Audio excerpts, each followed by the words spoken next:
नमस्कार, म शिरोश्रेष्ठ गराल रामप्रसाद राई गाउँपालिका वडा नम्बर 8 खोक्सी बस्तीमा पर्दछ।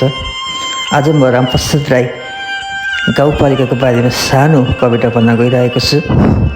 कृपया ध्यान दिएर सुनिदिनु होला। म बोल्दैछु भोजपुरको त्यो कुनाबाट जहाँ पहाडका काखमा सपनाहरू अझै बाँचेका छन्, तर विकासको बाटो कुरेर कति आँखाहरू थाकिसकेका छन्। म रामप्रसाद राई हुँ। म केवल गाउँपालिकाको नाम होइन, म किसानको पसिना हुँ। म आमाको ममता हुँ। म युवाको सपना हुँ। म गाउँ छोडेर परदेशिएको छोराको सम्झना हुँ। यहाँका डाँडाकाँडा हरिया छन्, माटो उर्वर छ, खोला नाला आफ्नै गीत गाउँछन्, वनजङ्गलले प्रकृतिको कथा सुनाउँछन्।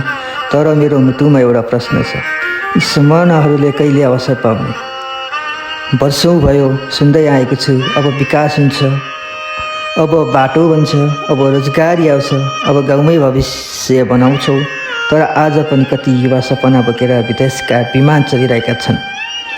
कति खेतबारी मान्छेको पर्खाइमा बाँचिँदैछन्, कति आमा बुवा छोरा छोरीको खबर कुर्दै आँगनमा आँखा तन्काइरहेका छन्। म रामप्रसाद राई हुँ। मलाई केवल चुनावका बेला सम्झिने गाउँ होइन, मलाई भाषण मात्र सुन्दर बनाउने ठाउँ होइन, मलाई विकासको नक्सामा नाम लेखेर पुग्दैन। मलाई व्यवहारमा विकास चाहिन्छ।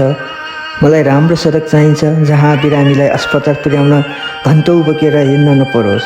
मलाई गुणस्तरीय शिक्षा चाहिन्छ जहाँ गाउँको बच्चाले पनि ठुला सपना देख्न सकोस्। मलाई रोजगारी चाहिन्छ जहाँ युवाले आफ्नो भविष्य आफ्नै माटोमा खोज्न सकोस्। मलाई कृषि चाहिन्छ, तर परम्परागत मात्र होइन, आधुनिक र व्यावसायिक कृषि। मलाई पर्यटन चाहिन्छ जहाँ भोजपुरका पहाड, संस्कृति र प्रकृतिले देश विदेशका पाहुनाहरूलाई बोलाउन सक्नु। मलाई आफ्नो पहिचानमा गर्व छ। म भोजपुर हुँ, म पहाड हुँ, म मेहनत गर्ने मान्छेको माटो हुँ। तर अब मेरो परिचय सम्भावना भएर पनि पछि परेको ठाउँ मात्र हुन दिनु हुँदैन। हे नेतृत्व गर्नेहरू, जनताले धेरै सुने, अब केही देख्न चाहन्छन्। अब भाषणभन्दा काम ठुलो हो, आश्वासनभन्दा परिणाम ठुलो हो, र चुनावी नाराभन्दा जनताको जीवन ठुलो हो। म रामप्रसाद राई हुँ। मलाई कसैको दया चाहिएको छैन। मलाई मेरो अधिकार चाहिएको छ। मेरो माटोमा सम्भावना छ, मेरो जनतामा क्षमता छ, मेरो युवामा ऊर्जा छ, मेरो भविष्यमा अझै बाँकी छ। त्यसैले अब हामीले मिलेर बोलौँ, बाटो बनाऊँ, शिक्षा सुधारौँ, कृषि उठाउँ, पर्यटन जगाऊँ, युवालाई गाउँमै रोकौँ। किनकि रामप्रसाद राई केवल एउटा गाउँपालिका होइन, यो हजारौँ सपनाहरूको घर हो। र म आज घोषणा गर्छु, म पछि परेको गाउँ होइन, म उठ्न खोजिरहेको सम्भावनाको पहाड हुँ। म रामप्रसाद राई हुँ। म भोजपुर हुँ।